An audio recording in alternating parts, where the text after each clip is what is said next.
Nilabas na po ngayong araw ang pinakabagong Honda Click 125 standard version.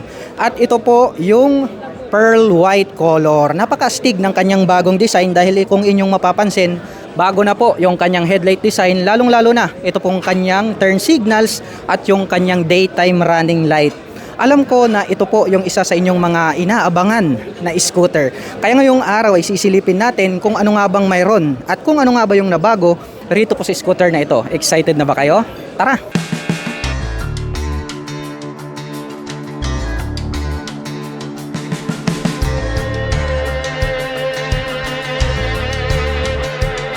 Ang pogi po at ang astig ng bagong muka nito pong bagong Honda Click 125. At ito po yung standard version.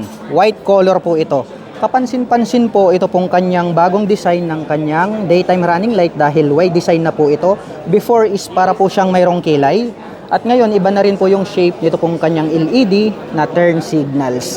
Mayroon po siyang decal rito na click na combination ng black, red, tas black. At ito naman pong kanyang headlight ay the same pa rin doon sa ating previous version. Nahati yan sa dalawa at naka full LED na po ito pong kanyang high beam at low beam. Dito po sa kanyang side profile, nagkaroon po siya ng winglet dito, which is mayroon naman yan doon sa previous version pero iba na rin po yung kanyang disenyo. May nakalagay naman po rito na Honda, black and red na decal. Tapos may nakalagay po rito na black na combination ng white at may nakalagay po rito na click yung kanyang model name. Ito pong kanyang handlebar cover ay napakatulis, no? Combination po ng black, white at may nakalagay po rito na Honda brand name na decal. Ito po ay nakatierno dito po sa middle hanggang rito sa dulo. Ayan, no? Talagang napakatulis po ng kanyang handlebar cover hanggang rito po sa kanyang front face cover.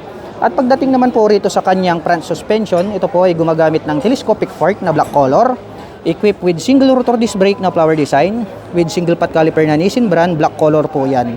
At ito pong ating standard version na Click 125 ay manonotice nyo po na ito pong kanyang cast wheel ay black color dahil yun pong special edition ay matte brown color po siya. At ang sukat naman po ng kanyang gulong rito po sa harapan, ito po ay mayroong sukat na 90 by 80-14. At ito po ay naka-tubeless na. Dumako naman po tayo rito po sa kanyang meter panel display. The same pa rin po yung kanyang meter panel display pero mapapansin po natin na iba po yung kanyang background dahil parang nagkaroon siya rito ng mga diamond design.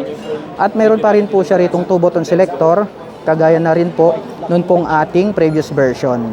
At nandito naman po sa bandang itaas, ito pong kanyang mga light indicators.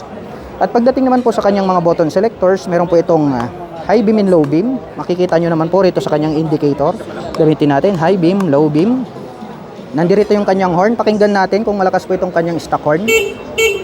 Sakto lang po yung kanyang stock horn. At nandito naman po yung kanyang turn signal selector. So gamitin po natin ito pong kanyang turn signals. Tignan natin dito po sa harapan. Ayan, ang astig, no? Kasi para pong V-shape design yung kanyang bagong turn signals. Habang dito naman po sa kabila, nandito naman po yung kanyang electric starter. Itim po ang kulay nito pong kanyang mga handle grip at chrome color naman po ito pong kanyang mga brake levers. At ang kagandahan po nito pong ating Honda Click 125 ay meron po itong park brake lock. Dahon type naman po ito pong kanyang mga stock na side mirrors. At pagdating naman po sa kanyang ignition, ito po ay gumagamit ng mechanical key. So DSOC po ito pong ating standard version, samantalang ito pong ating special edition ay keyless na po yan. Included na rin po rito yung kanyang set button. Meron po itong 2 front pocket. Dito po sa kanan, open po ito at maluwag. Mas malalim na po ito kung ikukumpara natin doon po sa previous version. Pwede po tayong maglagay rito ng coins. Habang dito naman po sa kabila, meron pong door dito na pwede nating buksan. Malalim po ito at kasya naman po rito ang kahit 3 mobile phones kakasya dyan. At ang bago po rito, ngayon po ay gumagamit na po siya ng USB Type-C port.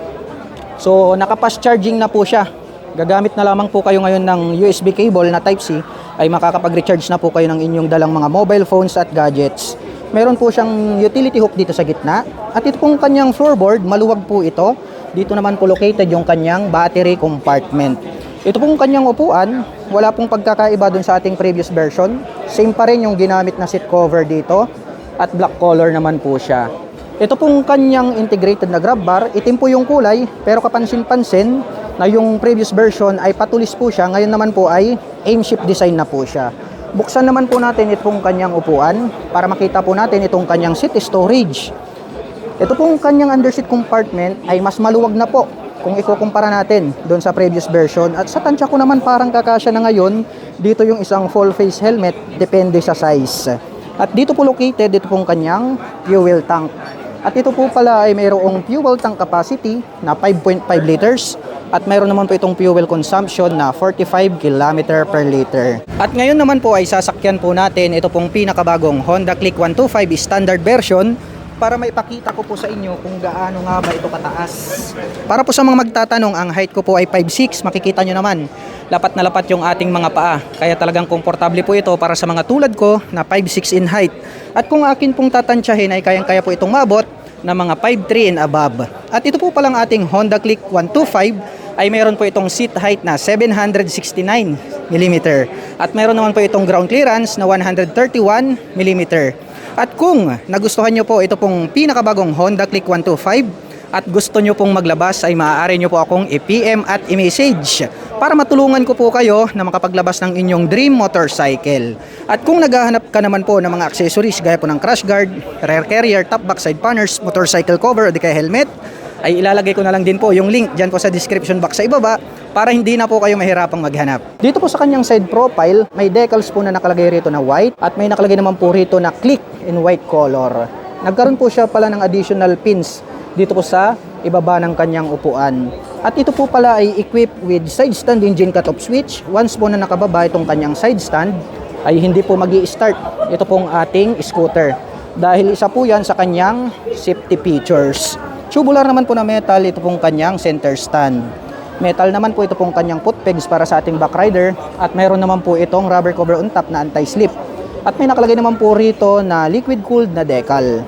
Ito pong kanyang crankcase cover, bago na rin po yung pagkakadesenyo, no? Kapansin-pansin kung ikukumpara natin dun sa previous version. Black color po ito at may nakalagay naman po rito na Honda. Itim din po ang kulay nito pong kanyang airbox cover at may nakalagay naman po rito na ESP, Enhanced Smart Power. Pagdating naman po rito sa kanyang rear suspension, ito po ay gumagamit ng single shock absorber.